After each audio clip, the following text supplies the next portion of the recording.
कहा, अरे मूर्ख, मैं तुझे बार बार कह रहा हूं, तुझे समझ में नहीं आता।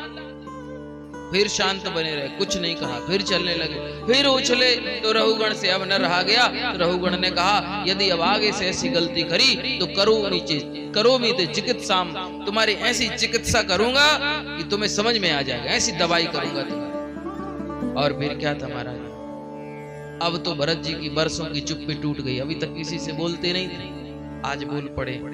और बोल करके श्री भरत जी ने उनको कहा कि त्वयोदितम त्यक्तमविप्रलब्धम भर्तु समे स्यादधि वीर भारः गंतुर यदि स्यादधि गम्य मध्वा पीवेति रासौ न विदाम प्रवादः। राजन, तुमने जो कुछ कहा वो सब यथार्थ ही है, उसमें मुझे कोई तुमसे उलाहना नहीं है कि तुमने ऐसा क्यों कहा हमसे। कोई बात नहीं, ऐसा बहुत लोगों ने हमसे कहा, हमें बुरा नहीं लगा। यदि भार नाम की कोई चीज है तो वो ढोने वाले के लिए, यदि मार्ग नाम की कोई चीज है तो वो चलने वाले के लिए, मोटापन भी उसी का है। ये सब शरीर का विषय है। आत्मा के लिए ज्ञानीजन ऐसी बातें नहीं करते। महाराज, मोटा होना, पतला होना, व्याधि आना, भूख लगना, प्यास लगना, भय होना, कलह होना, इच्छा होना, बुढ़ापा होना, नींद आना, प्रेम होना, क्रोध होना, अभिमान और शोक, ये सब धर्म देहाभिमान को लेकर के उत्पन्न होते हैं। पर मुझ में तो इसका लवलेश मात्र भी नहीं है। और राजन, यदि तुमने कहा कि मैं जीते जी मुर्दे के समान हूं, जो इतनी बातों को समझाया और समझ में नहीं आया, तो जिनको बार बार समझाने पर समझ में ना आए, उनको लोग कहने तुम तो जिंदा ही मुर्दा के समान हो। तो बोले, भैया इस संसार में जितने भी विकारी पदार्थ हैं वो सब जीते जी मुर्दे के समान ही हैं। और महाराज, आपने मुझे मूर्ख कह दिया, मूर्ख कहीं का। तो महाराज, मुझे बुरा नहीं लगा, क्योंकि मूर्ख तो मुझे सब लोग कहते हैं। पर फिर उसके बाद तुमने हमको कहा, करोमीते चिकित्सा, तुम्हारी ऐसी चिकित्सा करूंगा कि तुम्हें सब समझ में आ जाएगा। बस हमें यहां थोड़ी सी तुम्हारी बात अच्छी नहीं लगी। करोमीते चिकित्सा, अरे तुमने तो मूर्ख मुझे पहले घोषित कर दिया कि मैं मूर्ख हूं। और जब मूर्ख को आप कितना भी समझाओ, मूर्ख को आप कितना भी पढ़ाओ, तो मूर्ख ही रहता है। महाराज, मूर्ख हृदय न चेत, जो गुरु मिले बिरंचि सम। ब्रह्मा के समान भी यदि कोई गुरु बन जावे तो भी मूर्ख के हृदय को चेता नहीं सकता। महाराज, ऐसी परिस्थितियां जब उत्पन्न हुई तो फिर तुमने महाराज कहा कि ऐसी दवाई करूंगा कि तुम ठीक हो जाओगे। तो जब मैं मूर्ख हुई तो फिर तुम्हारी दवाई करना तो व्यर्थ चला जाएगा। तुम कितना भी दवाई करो, मैं तो मूर्ख हूं तो मूर्ख ही रहूंगा। तुम्हारा दवा करना, तुम्हारे दंड देना या तुम्हारी चिकित्सा करना तो सब व्यर्थ हो जाएगा।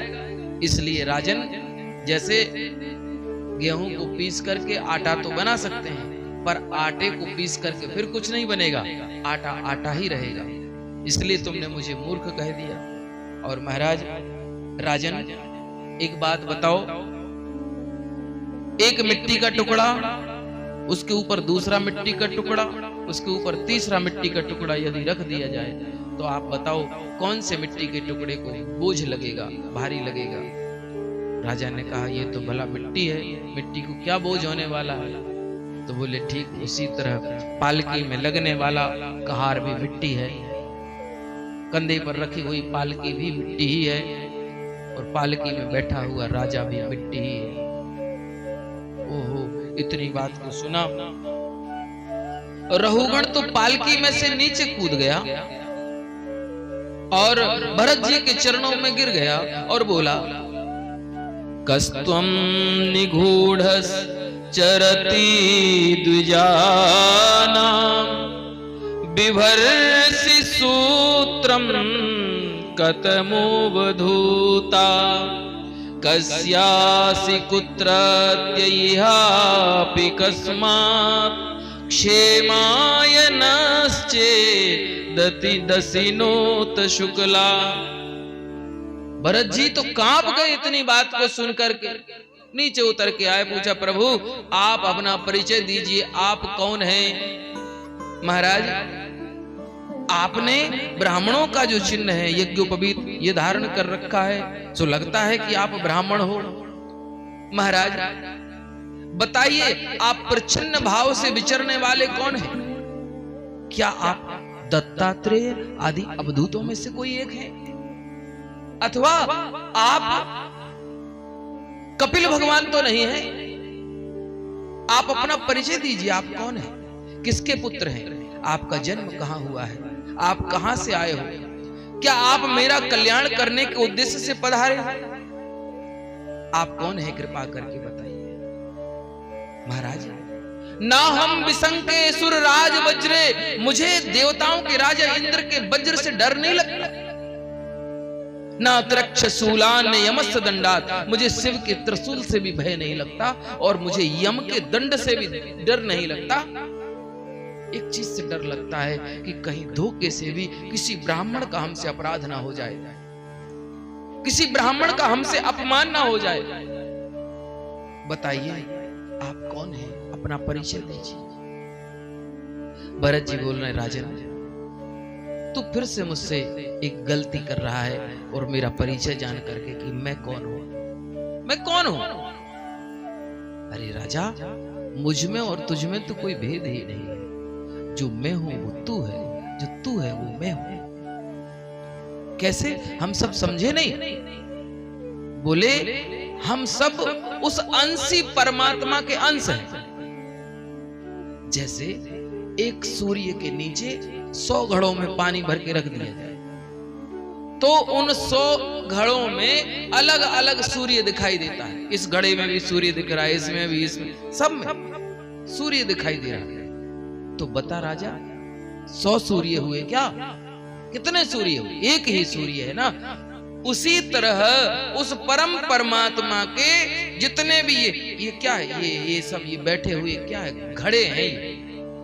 सब घट मेरा साइया, खाली घट नहीं कोई, घट माने ये शरीर, घट को शरीर बताया। सब घट मेरा साइया, खाली घट नहीं कोय, और बलिहारी उन घटन की जा घट परगट होए।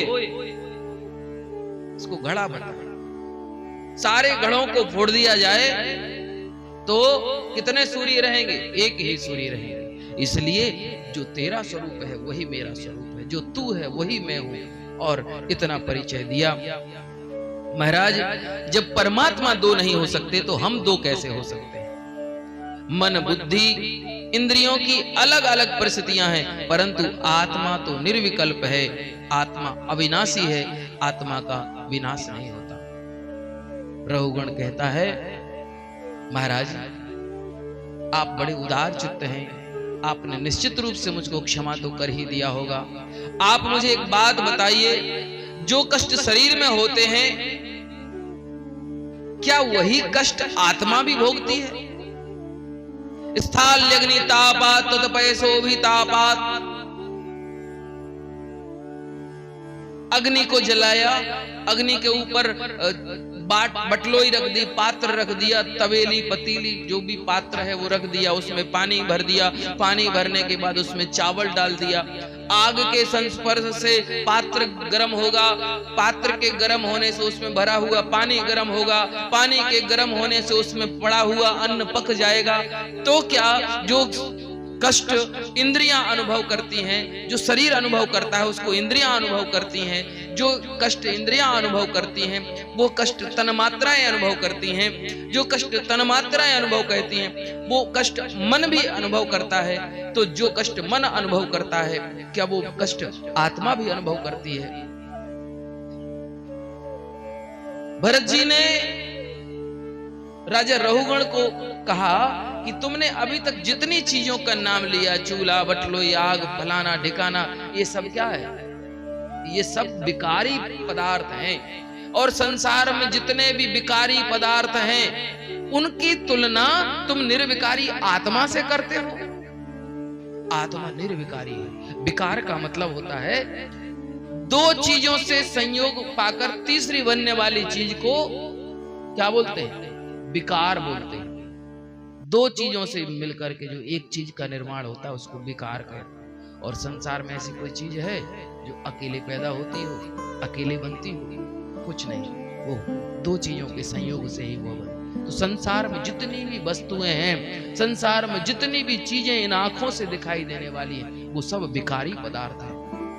और विकारी पदार्थ की तुलना निर्विकारी आत्मा से नहीं हो सकती। महाराज भरत जी ने रहुगण को दिव्य उपदेश किया।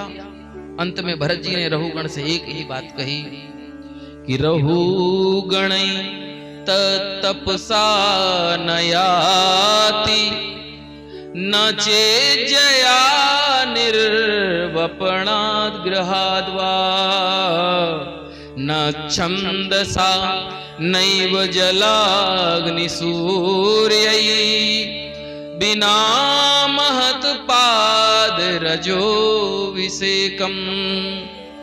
हे रहुगण, महापुरुषों के चरणों की धूली से अपने को नहलाए बिना केवल तप यज्ञादि वैदिक कर्म, अन्नादिक दान, अतिथि सेवा, दीन सेवा आदि गृहस्थोचित धर्मानुष्ठान, वेदाध्ययन अथवा जल अग्नि सूर्य की उपासना, किसी भी साधन से वह परमात्मा ज्ञान कभी प्राप्त नहीं हो सकता। महाराज सच्चा परमात्मा ज्ञान तो केवल संतों की कृपा से प्राप्त होता है। इसलिए सबसे पहले अपने आप को संतों के चरणों में बिछा दो, और जब संत कृपा करेंगे तो तुम्हें वह परमात्मा ज्ञान स्वतः प्राप्त हो जाएगा। तो संतों के जीव कहते हैं ना, संतों के चरणों में अपने आप को सुलाए बिना, अपने आप को नहलाए बिना, अपने आप को उनमें समर्पित किए बिना किसी की भी गति नहीं। संत न होते जगत में तो को जान तो भगवान, और पड़े रहते भव कूप में लग तो जगत मसान। आग लगी आकाश में झरझर गिरत अंगार, और संत न होते जगत में तो जर जातो संसार। संतों की बहुत बड़ी महिमा है, संतों की बहुत बड़ी भूमिका है हमारी रक्षा करने में। महाराज आज भगवत प्राप्त जो संत होते हैं वो जीवित ही मुक्त हो जाते हैं। और यह बड़ा सुंदर आख्यान यहाँ पर सुनाया है। और इसको सुनाने के बाद भरत जी महाराज ने श्री भगवान की कृपा से भरत जी ने राजा रहुगण को भवाटवी के माध्यम से आत्मोपदेश किया है। और बाद में सुखदेव जी महाराज ने भुवन कोश के द्वारा भूमंडल की लंबाई चौड़ाई और जो पृथ्वी पे के अलावा अन्य ग्रह उपग्रह आदि हैं उनकी लंबाई चौड़ाई और परिमाण का जो है वर्णन किया है। भगवान सुखदेव जी कहते कि राजन, प्रभु की माया के गुणों का इतना विस्तार है कि कोई पुरुष लाख देवताओं के समान भी आयु को प्राप्त कर जावे तो भी मन और वाणी के द्वारा उसका अंत नहीं पा सकता। भगवान की इतनी बड़ी माया है और इतना बड़ा माया का विस्तार है। आगे श्री सुखदेव जी ने 9 वर्ष 7 द्वीप आदि का वर्णन करते हुए और नरकों का वर्णन किया है। नरकों का वर्णन करते हुए कहते हैं कि महाराज, पृथ्वी से 99,000 योजन की दूरी पर पृथ्वी के नीचे की ओर दक्षिण दिशा में 28 प्रकार के नरक हैं। तामिश्र, अंधतामिश्र, रौरव, कुंभीपाक, कालसूत्र, असीपत्रवन, सुकर्मुख, अंधकूप, कृमि भोजन, संदसम, तप्त मूर्ति इत्यादि बैतरणी, पुयोद आदि 28 प्रकार के नरक हैं। अवश्यमेव ही भोक्तव्यम कृतम कर्म शुभाशुभम। व्यक्ति को अवश्य ही भोगने पड़ जाते हैं अपने करे हुए शुभ और अशुभ कर्म। शुभ कर्मों को भोगने के लिए पृथ्वी के ऊपर के 7 लोक हैं। भूर भुआ स्वा मह जन तप और सत्य, ये 7 लोक ऊपर हैं। तो और उसी तरह पृथ्वी के नीचे 7 लोक हैं। अतल, वितल, सुतल, तलातल, महातल, रसातल और पाताल। ये 7 लोक पृथ्वी के नीचे हैं। और उन 7 लोकों के भी नीचे नरक लोक है 99,000 योजन की दूरी पर। तो महाराज यहाँ पर नरकों के विषय में बताया कि जो व्यक्ति पाप आदि कर्म करता है उसको नरकों में जाना पड़ता है। नरक के बारे में बताया और नरक में मिलने वाली यातनाओं के बारे में बताया। जो व्यक्ति जो पाप करता है उस पाप की प्रवृत्ति, पाप की क्वालिटी और उस पाप के द्वारा जो मिलने वाला जो फल है उसके बारे में बताया। कभी किसी को बता रहे हैं कि किसी को आरों से काट दिया जाए, क्योंकि वहां एक यातना शरीर मिलता है। नरक में जाने पर एक यातना शरीर मिलता है और उस यातना शरीर को नष्ट नहीं किया जा सकता। यातना शरीर कभी नष्ट नहीं होता, वो मरता नहीं है, वो सिर्फ यातना के लिए ही बनाया जाता है। वो कितना भी उसको यातना दी जाए वो मरता नहीं है, बस कष्ट का अनुभव करता है। तो उस यातना शरीर को कभी खोलते हुए तेल के कड़ाहे में डाल दिया जाता है, तो कभी उसको छोटे छोटे टुकड़े कर दिए जाते हैं, कभी उसको लोहे की तपाई हुई लाल करी हुई एक स्त्री रहती है उससे उसको बांध दिया जाता है। जो परस्त्री गमन आदि पाप करते हैं लोहे की एक स्त्री को बनाते हैं और उसको तपा करके लाल कर देते हैं और फिर उससे उसको बांध दिया जाता है और उसके ताप से वह बड़ा धीरे धीरे धीरे धीरे कष्ट का अनुभव करता हुआ छटपटाता रहता है और मरने के लिए प्रार्थना करता है, पर वह मरता नहीं है। नाना प्रकार के चोरी करने वाले के हाथ को काट करके और उससे कई तरह के कार्य ऐसे कराए जाते हैं महाराज। इस तरह से अनेक अनेक पाप और उनकी मिलने वाली यातनाओं के विषय में बताया। गरुड़ पुराण में तो इसका बड़ा विस्तार से वर्णन बताया गया है, किस तरह से इसको। गरुड़ पुराण भी बहुत बड़ा पुराण है, जिसमें कहते हैं भागवत में तो 18,000 श्लोक हैं, गरुड़ पुराण में 19,000 श्लोक है। इतना बड़ा है गरुड़ पुराण। कई लोग गरुड़ पुराण की बात को लेकर के याद एक बात आती है, मैं आपको बताऊं। किसी की मृत्यु के उपरांत गरुड़ पुराण घर में कराते हैं। वो गरुड़ पुराण उस मरने वाले प्राणी के लिए नहीं है, उस घर में जो जीवित प्राणी है उनके लिए वो गरुड़ पुराण है। उसको वो सुने, गरुड़ पुराण को सुने और उसको सुन करके और वही आचरण अपने जीवन में करें। तो यदि वो ऐसा आचरण करते हैं तो जो मरने वाला व्यक्ति है उसके लिए परम शांति का अनुभव होगा। और केवल गरुड़ पुराण का पाठ भर सुनने और उसके अनुसार उसके घर के लोग वो क्रिया ना करें तो फिर उसका कोई लाभ नहीं है। तो याद रहना, गरुड़ पुराण कभी कराना चाहिए जब उसके अनुसार अपना कार्य करें, उसी के अनुसार उसमें बताए हुए कर्म के अनुसार उसमें जो जो बताया गया है मरे हुए व्यक्ति के लिए वही वही कार्य करना चाहिए, तो निश्चित रूप से उसको मुक्ति प्राप्त होती है। तो गरुड़ पुराण में इस पूरी विधा का बहुत विस्तार से वर्णन किया गया है। सुखदेव स्वामी कहते, राजन, अपने अपने कर्मों के अनुसार प्राणियों को नरकों में दुख भोगने पड़ते हैं। नरकों की बात को सुनी, उन यातनाओं के बारे में सुना, महाराज परीक्षित तो घबरा गए और घबरा करके सुखदेव जी से कहने लगे, भगवान कृपा करके बताओ, अरे व्यक्ति से जाने अनजाने में कोई ना कोई पाप तो बन ही जाता है, कोई ना कोई अपराध तो हो ही जाता है, तो क्या ऐसा कोई मार्ग नहीं है जिसके द्वारा व्यक्ति अपने उन पापों से मुक्त हो जावे, वह उसको पाप न भोगने पड़े, उनको वह नरक में न जाना पड़े? तो श्री सुखदेव स्वामी ने कहा, हाँ राजन, है ना। और उस विधि का नाम है, उस मार्ग का नाम है प्रायश्चित। यदि कोई प्रायश्चित कर ले तो उसको फिर नरक में नहीं जाना पड़ेगा।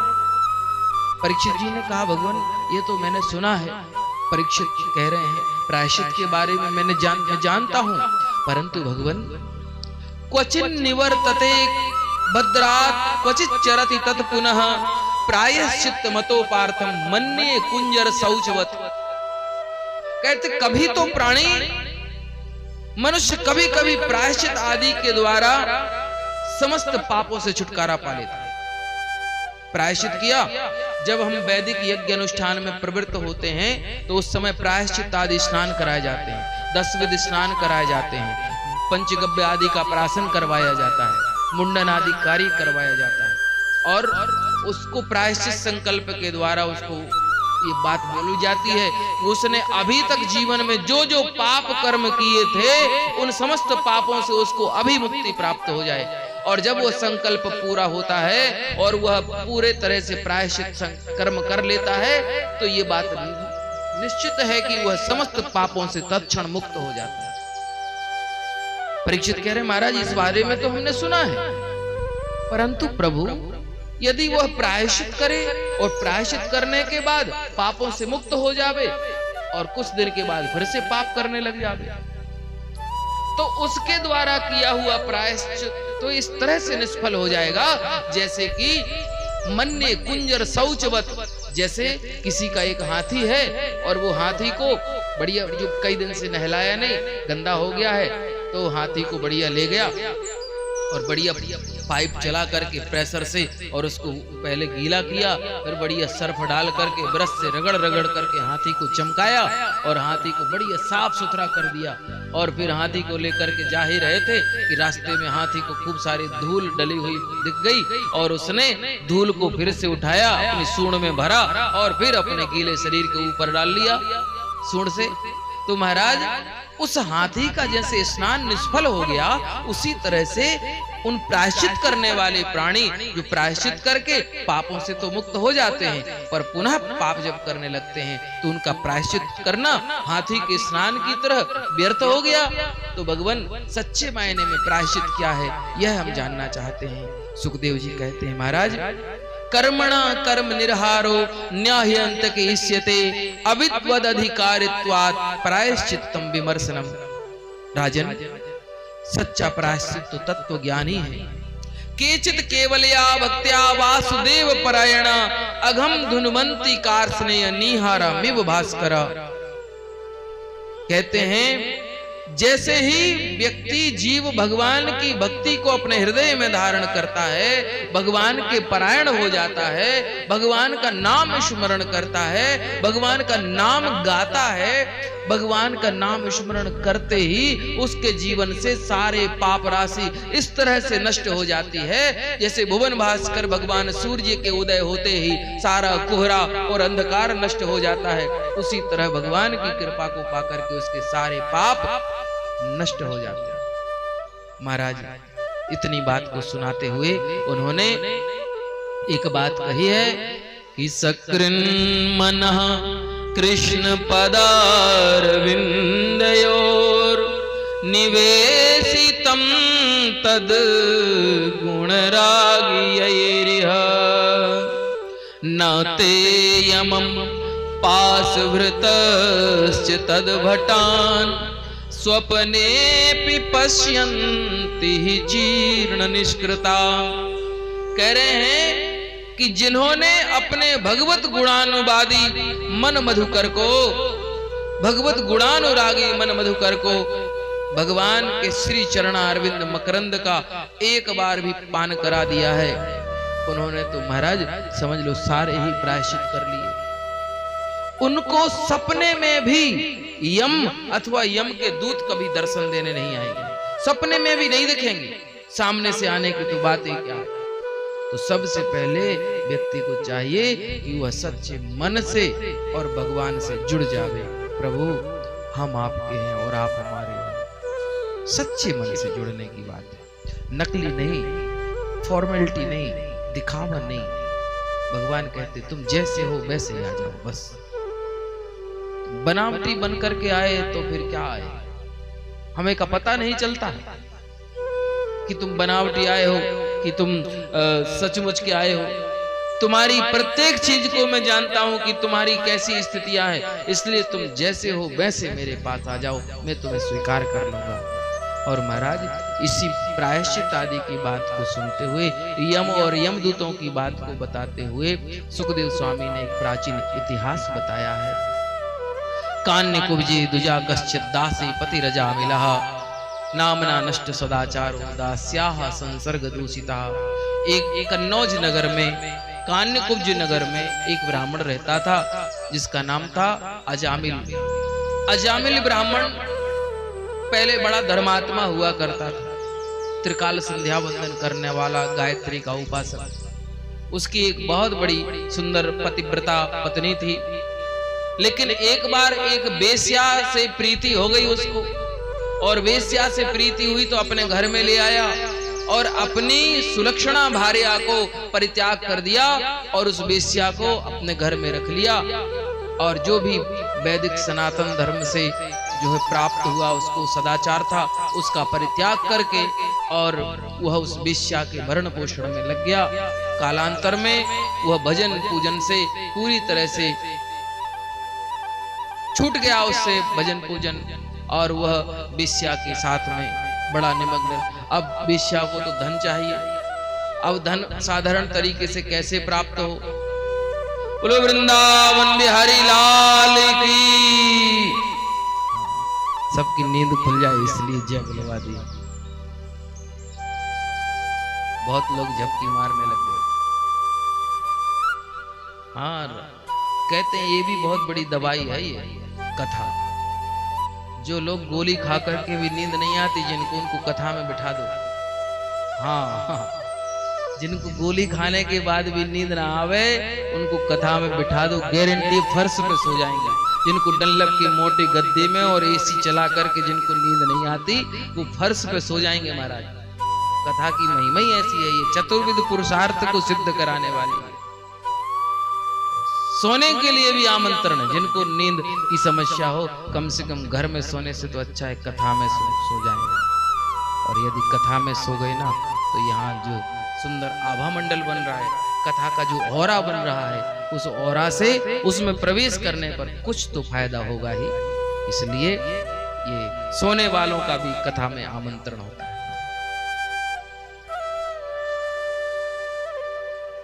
कान्य कुब्जे दुजा कश्चित दासी पति रजा मिला। अजामिल महापापी हो गया और उसने अपने द्वारा बोलो वृंदावन बिहारी लाल की जय। और उसने क्या किया कि डाका डालना, चोरी करना, लोगों से लूटना, छीनना ये प्रारंभ कर दिया उसने। और ये करते हुए उसका समय बीतता चला गया। और महाराज उस वेश्या के द्वारा उसके परिवार में 10-10 बेटे हो गए उसके वेश्या के, और इसकी उम्र हो गई 87 वर्ष की। और एक दिन आखिरी बेटे का नाम नारायण रखा, और नारायण आखिरी बेटे।